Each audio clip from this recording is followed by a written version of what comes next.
नमस्कार। ये रामायण कथा पूरी तरह से श्रीमद् वाल्मीकि रामायण के ऊपर आधारित है। यदि आप इसका निरंतर श्रवण करते रहना चाहते हैं तो इस चैनल को सब्सक्राइब जरूर कर लें और आगे आने वाली सभी पॉडकास्ट के नोटिफिकेशन के लिए बेल आइकन को भी ज़रूर से प्रेस कर दें। अब हम सुनेंगे 26वां सर्ग, रावण का रंभा पर बलात्कार करना और नलकूबर का रावण को भयंकर श्राप देना। जब सूर्य अस्ताचल को चले गए तब पराक्रमी दशग्रीव ने अपनी सेना के साथ कैलाश पर ही रात में ठहर जाना उचित समझा। उसने वहीं छावनी डाल दी। फिर कैलाश के ही समान श्वेत कांति वाले निर्मल चंद्रदेव का उदय हुआ और नाना प्रकार के अस्त्र शस्त्रों से सुसज्जित निशाचरों की वो विशाल सेना गाढ़ निद्रा में निमग्न हो गई। परंतु महापराक्रमी रावण उस पर्वत के शिखर पर चुपचाप बैठकर चंद्रमा की चांदनी से सुशोभित होने वाले उस पर्वत के विभिन्न स्थानों की नैसर्गिक छटा निहारने लगा। कहीं कनेर के दीप्तिमान कानन शोभा पाते थे, कहीं कदम्ब और बकुल वृक्षों के समूह अपनी रमणीयता बिखेर रहे थे, कहीं मंदाकिनी के जल से भरी हुई और प्रफुल्ल कमलों से अलंकृत पुष्करणियां शोभा दे रही थीं, कहीं चंपा, अशोक, पुनांग, मंदार, आम, पाड़र, लोध, प्रियंगु, अर्जुन, केतक, तगर, नारिकेल, प्रियाल और पनस आदि वृक्ष अपने पुष्प आदि की शोभा से उस पर्वत शिखर के वन्य प्रांत को उद्भाषित कर रहे थे। मधुर कंठ वाले कामार्त किन्नर अपनी कामिनियों के साथ वहां राग युक्त गीत गा रहे थे, जो कानों में पड़कर मन का आनंद वर्धन करते थे। जिनके नेत्र प्रांत मद से कुछ लाल हो गए थे, वे मदमत्त विद्याधर युवतियों के साथ क्रीड़ा करते और हर्षमग्न होते थे। वहां से कुबेर के भवन में गाती हुई अप्सराओं के गीत की मधुर ध्वनि घंटानाद के समान सुनाई पड़ती थी। वसंत ऋतु के सभी पुष्पों की गंध से युक्त वृक्ष हवा के थपेड़े खाकर फूलों की वर्षा करते हुए उस समूचे पर्वतों को सुवासित सा कर रहे थे। विविध कुसुमों के मधुर मकरंद तथा पराग से मिश्रित प्रचुर सुगंध लेकर मंद मंद बहती हुई सुखद वायु रावण की काम वासना को बढ़ा रही थी।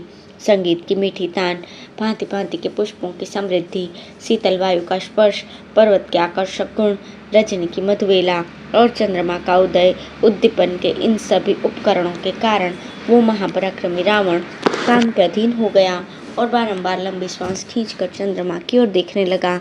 इसी बीच में समस्त अप्सराओं में श्रेष्ठ सुंदरी पूर्ण चंद्रमुखी रंभा दिव्य वस्त्राभूषणों से विभूषित होकर उस मार्ग से आ निकली। इसके अंगों में दिव्य चंदन का अनुलेप लगा था और केशपाश में पारिजात के पुष्प गुथे हुए थे। दिव्य पुष्पों से अपना श्रृंगार करके वो प्रिय समागम रूप दिव्य उत्सव के लिए जा रही थी। मनोहर नेत्र तथा कांची की लड़ियों से विभूषित पीन स्थल को बहुरती के उत्तम उपहार के रूप में धारण किए हुए थी। उसके कपोल आदि पर हरिचंदन से चित्र रचना की गई थी। वो 6 ऋतुओं में होने वाले नूतन पुष्पों के आर्द्रहारों से विभूषित थी और अपनी अलौकिक कांति, शोभा, द्युति एवं कीर्ति से युक्त होकर उस समय दूसरी लक्ष्मी के समान जान पड़ती थी।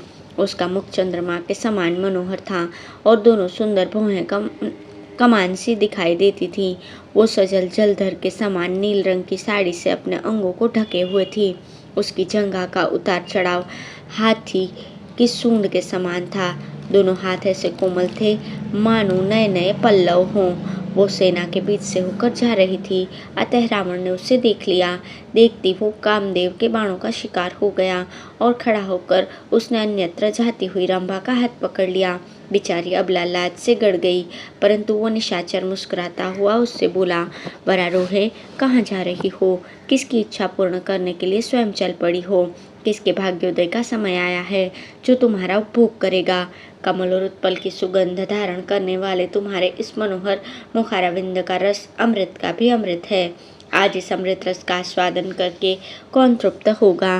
परस्पर सटे हुए तुम्हारे ये सुवर्णमय कलशों के सदृश सुंदर पीन उरोज किसके वक्षस्थलों को अपना स्पर्श प्रदान करेंगे?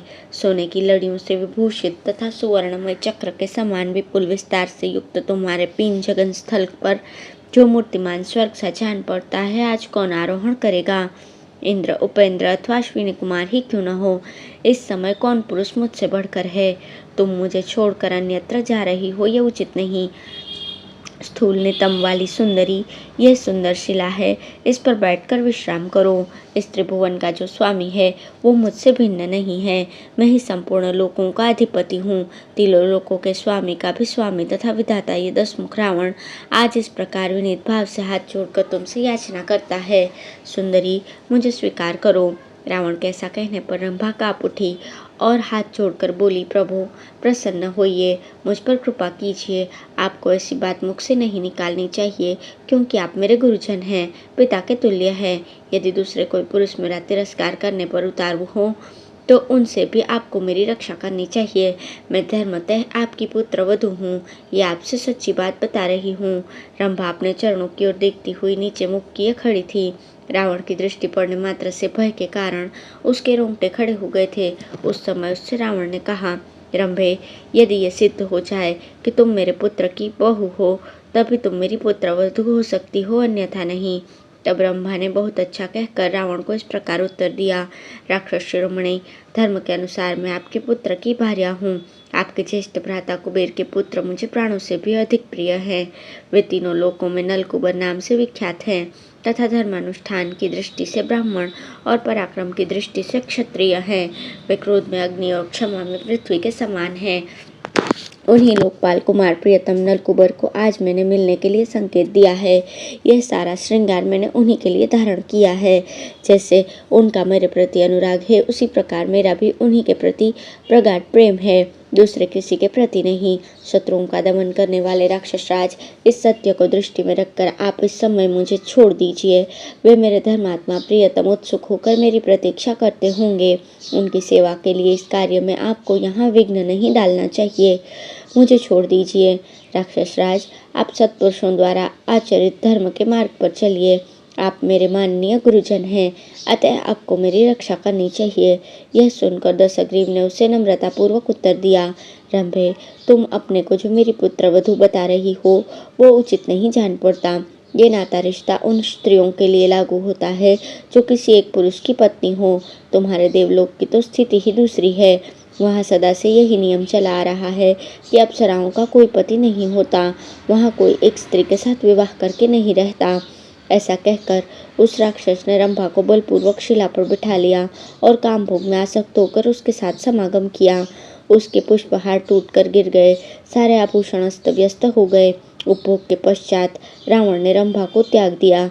उसकी दशा उसी नदी के समान हो गई जिसे किसी गजराज ने क्रीड़ा करके मथ दिया हो। वो अत्यंत व्याकुल हो उठी। वेणीबंध टूट जाने से उसके खुले हुए केश हवा में उड़ने लगे। उसका श्रृंगार बिखर गया, कर पल्लव कांपने लगे। वो ऐसी लगती थी मानो फूलों से सुशोभित होने वाली किसी लता को हवा ने झकझोर दिया हो। लज्जा और भय से कांपती हुई वो नलकुबर के पास गई और हाथ छोड़कर उनके पैरों पर गिर पड़ी। रंभा को इस अवस्था में देखकर महामना नलकुबर ने पूछा, भद्रे, क्या बात है? तुम इस प्रकार मेरे पैरों पर क्यों पड़ गई? वह थर-थर कांप रही थी। उसने लंबी सांस खींचकर हाथ जोड़ लिए और जो कुछ हुआ था वो बताना आरंभ किया। देव, ये दशमुख रावण स्वर्गलोक पर आक्रमण करने के लिए आया है। इसके साथ बहुत बड़ी सेना है। इसने आज की रात में यहीं डेरा डाला है। शत्रुदमन वीर, मैं आपके पास आ रही थी, किंतु उस राक्षस ने मुझे देख लिया और मेरा हाथ पकड़ लिया। फिर पूछा, तुम किसकी स्त्री हो? मैंने उसे सब कुछ सच सच बता दिया, किंतु उसका हृदय काम जनित मोह से आक्रांत था, इसलिए मेरी बात उसने नहीं सुनी। देव, मैं बारंबार प्रार्थना ही करती रह गई कि मैं आपकी पुत्रवधू हूँ, मुझे छोड़ दीजिए, किंतु उसने मेरी सारी बातें अनसुनी कर दी और बलपूर्वक मेरे साथ अत्याचार किया। उत्तम व्रत का पालन करने वाले प्रियतम, इस विवशता की दशा में मुझसे जो अपराध बन गया है उसे आप क्षमा करें। नारी अबला होती है, उसमें पुरुष के बराबर शारीरिक बल नहीं होता, इसलिए उस दुष्ट से मैं अपनी रक्षा नहीं कर सकी। यह सुनकर वैश्रवण कुमार नलकुबर को बड़ा क्रोध हुआ। रंभा पर किए गए उस महान अत्याचार को सुनकर उन्होंने ध्यान लगाया। उस समय दो ही घड़ी में रावण की उस करतूत को जानकर वैश्रवण पुत्र नलकुबर के नेत्र क्रोध से लाल हो गए और उन्होंने अपने हाथ में जल लिया। जल लेकर पहले विधि पूर्वक आचमन करके नेत्र आदि सारी इंद्रियों का स्पर्श करने के अनंतर उन्होंने राक्षस राज को बड़ा भयंकर श्राप दिया। वे बोले, भद्रे, तुम्हारी इच्छा न रहने पर भी रावण ने तुम बलपूर्वक अत्याचार किया है, अतः वो आज से दूसरी किसी ऐसी युवती से समागम नहीं कर सकेगा जो उसे न चाहती हो। यदि वो काम पीड़ित होकर उसे न चाहने वाली युवती पर बलात्कार करेगा तो तत्काल उसके मस्तक के 7 टुकड़े हो जाएंगे। नलकुबर के मुख से प्रज्वलित अग्नि के समान दग्ध कर देने वाले श्राप के निकलते ही देवताओं की दुंदुभियां बज उठी और आकाश से फूलों की वर्षा होने लगी। ब्रह्मा आदि सभी देवताओं को बड़ा हर्ष हुआ। रावण के द्वारा की गई लोक की सारी दुर्दशा को और उस राक्षस की मृत्यु को भी जानकर ऋषियों तथा पितरों को बड़ी प्रसन्नता प्राप्त हुई। उस रोमांचकारी श्राप को सुनकर दशग्रीव ने अपने को न चाहने वाली स्त्रियों के साथ बलात्कार करना छोड़ दिया। वो जिन जिन पतिव्रता स्त्रियों को हर कर ले गया था, उन सब के मन को नलकूबर का दिया वो श्राप बड़ा प्रिय लगा। उसे सुनकर वे सबकी सब बहुत प्रसन्न हुई। इस प्रकार श्री वाल्मीकि निर्मित रामायण आदि काव्य के उत्तरकांड में 26वां सर्ग पूर्ण हुआ। धन्यवाद।